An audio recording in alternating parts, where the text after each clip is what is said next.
बिस्मिल्लाहिर्रहमानिर्रहीम। अस्सलाम वालेकुम स्टूडेंट्स। आज हम स्टडी करेंगे साइटोप्लाज्म के बारे में।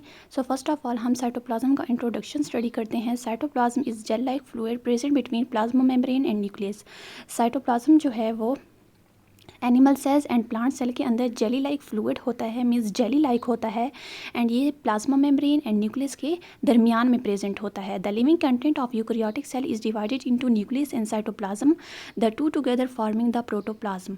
जो यूकैरियोटिक सेल्स होते हैं, मीन्स ऐसे सेल्स जिनका वेल डिफाइंड न्यूक्लियस होता है एंड मेम्ब्रेन बाउंडेड ऑर्गेनेल्स होती हैं, तो ऐसे सेल्स को यूकैरियोटिक सेल्स बोला जाता है। एंड यूकैरियोटिक सेल्स का जो लिविंग कंटेंट होता है उसको डिवाइड किया गया है न्यूक्लियस एंड साइटोप्लाज्म में। एंड न्यूक्लियस एंड साइटोप्लाज्म को कलेक्टिवली प्रोटोप्लाज्म बोला जाता है, जो कि सेल का लिविंग कंटेंट होता है। Cytoplasm is aqueous substance containing variety of cell organelles and other structures such as insoluble waste and storage product.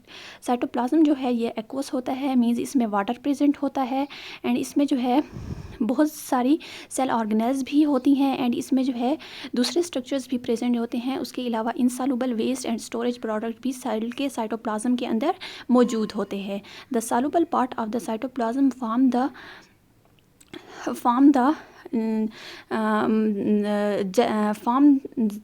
Ground substance and is called cytosol. जो सेल का सॉल्युबल पार्ट होता है, means watery part होता है, water containing part होता है जितना भी, तो उसको साइटोसोल बोला जाता है। And it is formed of about 90% of water and forms a solution which contains all the fundamental biochemicals of life.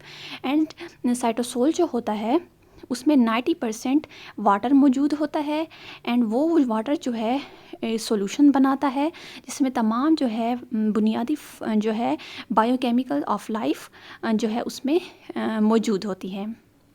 Next हम स्टडी करते हैं in cytosol small molecules and ions में form true solution and some large molecules forms colloidal solution. जो cell के cytoplasm के अंदर जो cytosol present होता है उसमें जो है स्मॉल मॉलिक्यूल्स भी प्रेजेंट होते हैं एंड आयंस भी होते हैं, जो कि ट्रू सॉल्यूशन बनाते हैं, मीन्स कि होमोजीनियस सॉल्यूशन बनाते हैं। एंड कुछ लार्ज मॉलिक्यूल्स भी साइटोसोल में प्रेजेंट होते हैं जो कि कोलाइडल सॉल्यूशन बनाते हैं। कोलाइडल सॉल्यूशन में भी अ सोल नॉन विस्कस और जेल लाइक और विस्कस। कोलाइडल सॉल्यूशन जो होता है वो जो है नॉन विस्कस होता है, मीन्स वो ज़्यादा गाढ़ा नहीं होता, जबकि जो है दूसरा जो फ्लूइड होता है वो ज़्यादा जेली लाइक होता है, उसकी कंसिस्टेंसी ज़्यादा होती है, वो ज़्यादा विस्कस होता है, मीन्स ज़्यादा गाढ़ा होता है। Often the outer region of the cytoplasm is more gel like. Cell की जो साइटोप्लाज्म है उसका बाहर का जितना भी रीजन होता है, हिस्सा होता है, वो ज़्यादा जो है जेली लाइक होता है। Apart from acting as storage of vital chemical, cytosol is the site of certain metabolic pathways such as glycolysis. अब जो है साइटोसोल के अंदर कुछ वाइटल कुछ अहम केमिकल्स भी मौजूद होते हैं साइटोसोल में, एंड उसके अलावा साइटोसोल जो है वो कुछ मेटाबॉलिक पाथवे जो होते हैं उसकी जो है उसकी भी प्लेस होती है। यानी एक ऐसी जगह है साइटोसोल जिसमें सेल के तमाम कुछ इम्पॉर्टेंट मेटाबॉलिक प्रोसेस जो है वो होते हैं, जिसमें से एक मेटाबॉलिक जो प्रोसेस है उसका नेम है ग्लाइकोलिसिस। ग्लाइकोलिसिस जो है वो सेल के साइटोसोल में होता है, एंड साइटोसोल में जो है ग्लाइकोलिसिस का प्रोसेस होता है। ग्लाइकोलिसिस जो है एक ऐसा प्रोसेस है जिसमें जो है ग्लूकोज की ब्रेकडाउन होती है, एंड उससे जो है जो यूकैरियोटिक सेल होता है उसको एनर्जी प्रोवाइड होती है। A living cell the cytoplasm containing several cell organelles such as endoplasmic reticulum, mitochondria, Golgi complex, nucleus, plastid, ribosome, lysosome, centrioles and various others. Living cell के अंदर साइटोप्लाज्म जो है बहुत सारी सेल ऑर्गेनेल्स पर मुश्तमिल होता है, जैसे कि एंडोप्लाज्मिक रेटिकुलम है, माइटोकॉन्ड्रिया है, गोल्जी कॉम्प्लेक्स है, न्यूक्लियस है, प्लास्टिड है, राइबोसोम है, लाइसोसोम्स है, सेंट्रियोल्स हैं। तो ये तमाम सेल ऑर्गेनेल्स जो है सेल के साइटोप्लाज्म के अंदर मौजूद होती हैं। In the cytosol mitochondria move about in the cytoplasm due to the cytoplasmic streaming movement. जो साइटोसोल होता है, तो माइटोकॉन्ड्रिया जो है एक सेल ऑर्गेनेल है एक किस्म की, तो माइटोकॉन्ड्रिया जो है इसको powerhouse of the cell भी बोला जाता है। एंड माइटोकॉन्ड्रिया जो है वो सेल को एनर्जी जो है प्रोवाइड करने में एंड सेल को जो रिस्पायर करने में, सेलुलर रिस्पायरेशन में हेल्प करता है माइटोकॉन्ड्रिया। तो माइटोकॉन्ड्रिया जो है जब साइटोप्लाज्म में मूव करता है, हरकत करता है साइटोप्लाज्म की मूवमेंट की वजह से, this is an active mass movement of the cytoplasm which is called cyclosis. तो ये जो है एक एक्टिव मास मूवमेंट होती है साइटोप्लाज्म की, जिसकी वजह से माइटोकॉन्ड्रिया भी मूव करता है। तो इस मूवमेंट साइटोप्लाज्म की जो मूवमेंट है इसको साइक्लोसिस बोला जाता है। अब यहाँ पे आप लोगों को डायग्राम में साइटोप्लाज्म दिखाया गया है। सबसे पहले आउटर मोस्ट बाउंड्री होती है एनिमल सेल में, जिसको बोला जाता है सेल मेम्ब्रेन या प्लाज्मा मेम्ब्रेन। उसके बाद जो है सेल के अंदर रेड कलर में जो है ये न्यूक्लियस दिखाया गया है, and cell membrane and nucleus के दरमियान जितना भी रीजन होता है वो साइटोप्लाज्म कहलाता है। एंड साइटोप्लाज्म के अंदर जो है साइटोसोल होता है, जो कि सेल का एक्वस पार्ट होता है, मीन्स जिसमें वाटर होता है।